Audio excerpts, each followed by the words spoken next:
নমস্কার বন্ধুরা।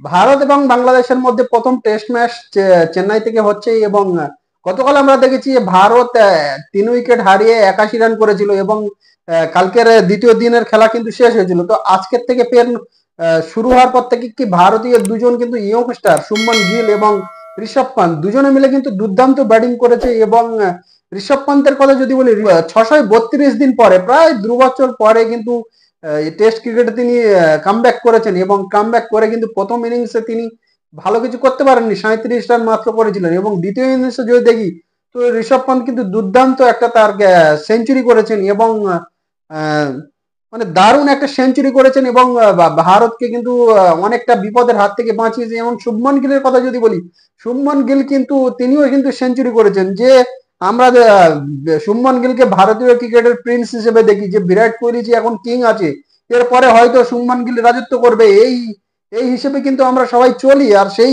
শুভমান গিল তো প্রথম ইনিংসে যেখানে 0 রানে আউট হয়েছিল, দ্বিতীয় ইনিংসে কিন্তু তিনি সেঞ্চুরি করে দিলেন এবং তার ক্যারিয়ারের পঞ্চম সেঞ্চুরি করে দিলেন এবং ঋষভ পান্ত কিন্তু তার ক্যারিয়ারের 6 নম্বর সেঞ্চুরি কিন্তু তিনি করে ফেলেছেন ঋষভ পান্ত।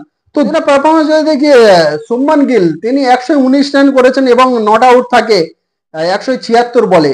আর ঋষভ পান্ত 109 রান করেছে, তিনি কিন্তু আউট হয়ে যান। দুজনের মধ্যে কিন্তু 167 রানের একটা বড় পার্টনারশিপ হয়েছে।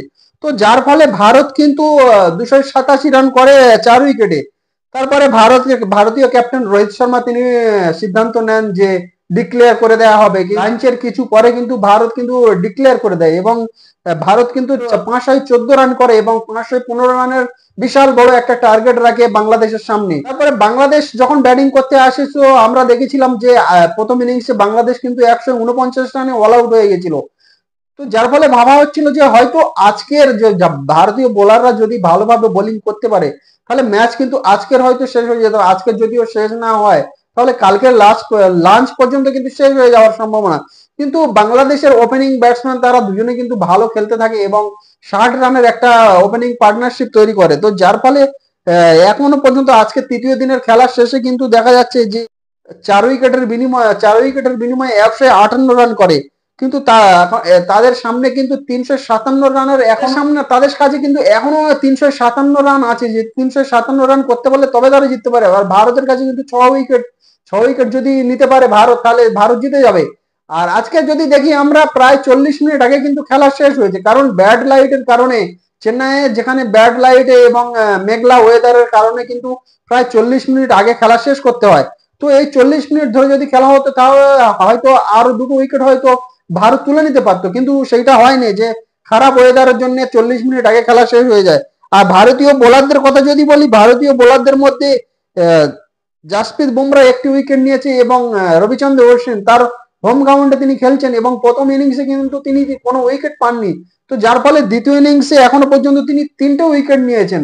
তো বাংলাদেশ 4 উইকেটে 158 রান এখনো পর্যন্ত করেছে। এখনো কিন্তু হাতে দুদিন আছে, সেই দুদিন বাংলাদেশের পক্ষে কিন্তু সেই এখনো 357 রান তাদের সামনে আছে। সেই মানে পাহাড় সমান সেই 357 রান হাতে 6 উইকেট, তাদের কাছে কিন্তু এটা তোলা অসম্ভব, মানে বা একেবারে অসম্ভব ব্যাপার। এটা বাংলাদেশ করতে পারবে না। কালকে লাঞ্চ বা তার কিছু পরে হয়তো আমরা আশা করতে পারি যে ভারতীয় বোলাররা যে দাপট দেখাচ্ছে, সেই দাপটের ফলে কিন্তু কালকে লাঞ্চ বা তার একটু পরে হয়তো বাংলাদেশের ইনিংস কিন্তু শেষ হয়ে যাবে, যে বাংলাদেশকে অল আউট করে দিতে পারে।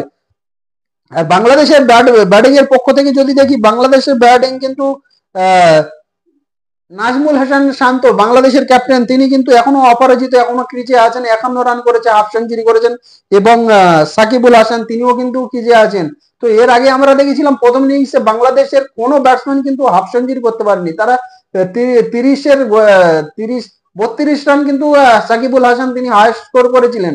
তো এই দ্বিতীয় ইনিংসে কিন্তু বাংলাদেশের ক্যাপ্টেন এখনো পর্যন্ত 51 রান এখনো পর্যন্ত করে তিনি ক্রিজে আছেন। তো যার ফলে ভাবা যাচ্ছে বাংলাদেশ হয়তো প্রায় 200 থেকে 225-30 রান পর্যন্ত হয়তো করতে পারবে, কারণ বাংলাদেশের ব্যাটিং লাইন আপ কিন্তু অনেকটা বড়। এরপরে লিটন দাস আছে, তারপরে মিরাজ আছে। তো বাংলাদেশের লাইন আপ কিন্তু অনেকটা বড় আছে, প্রায় 8 নম্বর পর্যন্ত ব্যাটিং লাইন আপ আছে।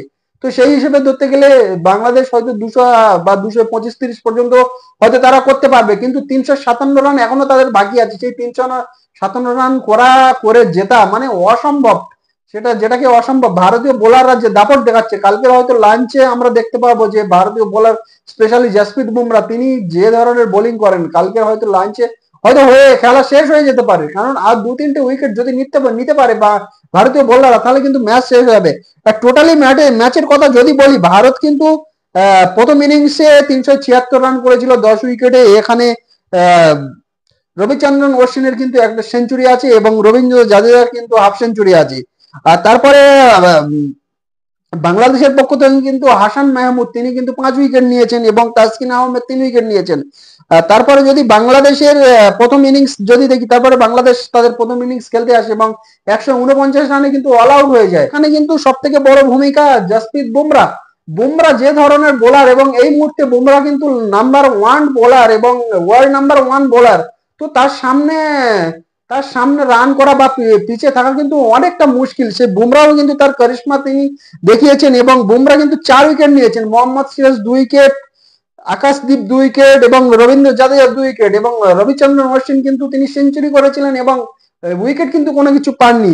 তো তার বিনিময়ে ফের ভারত কিন্তু ভারতের কাছে একটা কিন্তু সুবিধা ছিল, বাংলাদেশকে ফলোঅন করানো যেতে পারতো, কিন্তু ভারত সেইটা করেনি। ভারত ফের ব্যাটিং করতে নামে এবং বাংলাদেশকে ফলোঅন করতে দেয়নি।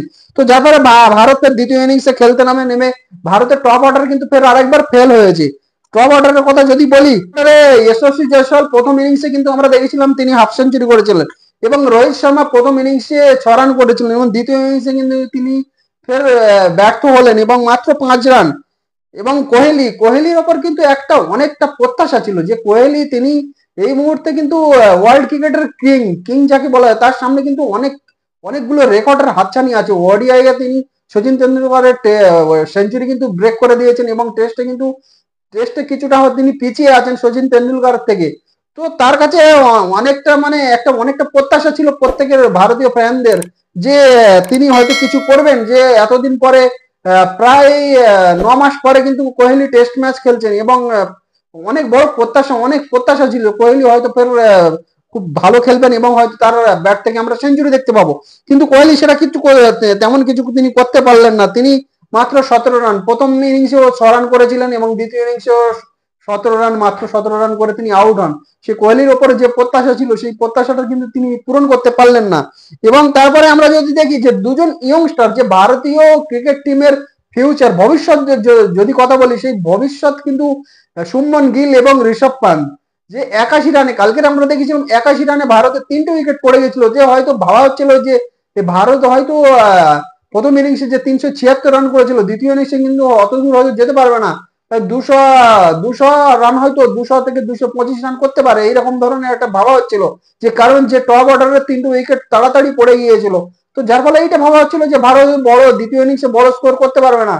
তো কিন্তু তারপরে আমরা আজকের সকাল থেকে আমরা দেখলাম যে আজকে সকালে কিন্তু যে পেসারদের কিন্তু একটা সাহায্য পায় যে পিচ থেকে, কিন্তু বাংলাদেশ পেসাররা সেইভাবে কোনো কাজ করতে পারলে না। এবং ভারতের যে দুজন ব্যাটসম্যান ফিউচার, ভারতের ভবিষ্যৎ আমরা বলে থাকি, শুভমন গিল এবং ঋষভ পান্ত, দুজনেই কিন্তু দারুণ শুরু করে প্রথম থেকেই এবং দুর্দান্ত খেলতে থাকে, দুজনেই কিন্তু সেঞ্চুরি করে। তো শুভমন গিল তার ক্যারিয়ারের পঞ্চম সেঞ্চুরি এবং ঋষভ পান্ত প্রায় দু বছর পরে তিনি টেস্ট ক্রিকেট খেলতে লেগেছিলেন এবং প্রথম ইনিংসে তিনি তেমন কিছু করতে পারেননি, 37 রান করেছিলেন মাত্র, এবং দ্বিতীয় ইনিংসে কিন্তু তিনি সেঞ্চুরি করে কিন্তু ফের জবাব দিয়ে দিলেন যে না, আমি সেই অ্যাক্সিডেন্টের আগে যে ঋষভ পান্ত ছিলাম, এখনো কিন্তু সেই ঋষভ পান্ত আমি এখনোই আছি।